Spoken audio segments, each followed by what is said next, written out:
Hello friends, অনেক দিন পরে আবার একটা নতুন রেসিপি নিয়ে আমি এলাম, বাহারি তেলকই।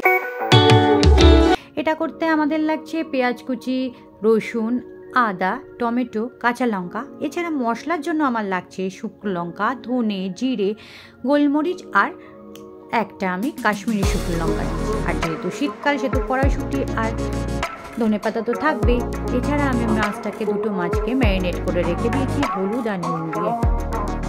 এখন আমি মশলাটাকে ভালো করে পেস্ট করে নেব। সব মশলাগুলোকে একসঙ্গে আমি পেস্ট করে নিলাম। এবার কড়া বসিয়ে তার মধ্যে কিছুটা তেল দিয়ে দেব। তেলটা গরম হলে মাছগুলোকে ছেড়ে দিলাম। মাছগুলোকে ভালো করে আমি লাল লাল করে ভেজে নেব। মাছগুলোকে এপিট ওপিট করে ভালো করে লাল করে ভাজতে হবে। মাছ ভাজা হয়ে গেলে আমি মাছগুলোকে তুলে নিচ্ছি। এবার ওই তেলের মধ্যেই আমি শুকনো লঙ্কা, তেজপাতা আর কালো জিরে ফোড়ন দিয়ে দিয়েছি আর দিয়েছি পেঁয়াজ কুচি। একটু নেড়ে চেড়ে এবার আমি এর মধ্যে দিয়ে দেবো টমেটো কুচি আর কাঁচা লঙ্কা। টমেটো কুচি কাঁচা লঙ্কা দিয়েও আমি এটাকে ভালো করে নাড়তে থাকবো। তারপর দিয়ে দেবো পরিমাণ মতো স্বাদ মতো নুন। আমি নুনটা একবারই ইউজ করেছি। এবার আমি ভালো করে নেড়ে নিয়ে কড়াইশুঁটি দিয়ে দিলাম। কড়াইশুঁটি দেওয়ার পরে এটাকে আমি ভালো করে কষিয়ে ভেজে নেব।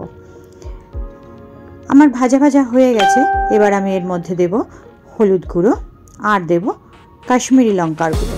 কাশ্মীরি লঙ্কার গুঁড়োটা আমি অপশনাল রেখেছি, যে আমার যেহেতু একটু লাল রং পছন্দ হয় তাই জন্য আমি একটু লাল করার জন্য কাশ্মীরি লঙ্কাটাকে দিয়েছি। আমার ভালো করে কষানো হয়ে যাওয়ার পর এবার আমি যে মশলাটা পেস্ট করে রেখেছিলাম সেটাকে দিয়ে আবারও ভালো করে নেড়ে চেড়ে আমি এটাকে কষিয়ে নেব। যতক্ষণ না আমার তেল উঠে আসছে ততক্ষণ আমি এটাকে কষাবো। আমি এর মধ্যে সামান্য একটু জল দিয়ে দিলাম যাতে তলাটা না লেগে যায়। এই জলটা আমি কিন্তু কাঁচা ইউজ করিনি, এটা কিন্তু আমি জলটাকে আমি একটু সামান্য পরিমাণে গরম করে নিয়েছিলাম। আর দিলাম একটু মিষ্টি। এটা আমার অপশনাল, আপনারা যদি মনে করেন দেবেন, না হলে নাও দিতে পারেন। আমি স্বাদ আনার জন্য দিয়েছি। এবার ঝোলটা একটু কষা কষা হলে পরে আমি এর মধ্যে দিয়ে দেবো আমার যে উষ্ণ গরম জল ছিল সেটা। এই ঝোলের মধ্যেই আমি মাছগুলোকে দিয়ে দেব যাতে মাছ আর ঝোলটা ভালো করে ফুটে শুকনো হয়ে যায়। মাছ আর ঝোলটা যখন এখানে ফুটতে থাকবে তারপর আমি এটাকে ঝোলটা কমানোর জন্য সামান্য একটু নেড়ে চেড়ে ঝোলটাকে আমি শুকনো করে নেব।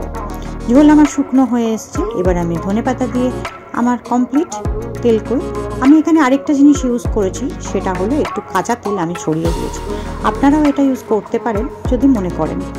আমার তেলকই রেডি। এবার আমার কমেন্টসে জানাবেন আপনারা বাড়িতে কেমনভাবে রান্না করলেন, কেমন খেতে হলো কমেন্টস করে অবশ্যই জানাবেন। কিন্তু সাবস্ক্রাইব করবেন, লাইক দেবেন, আবার আমার আপডেট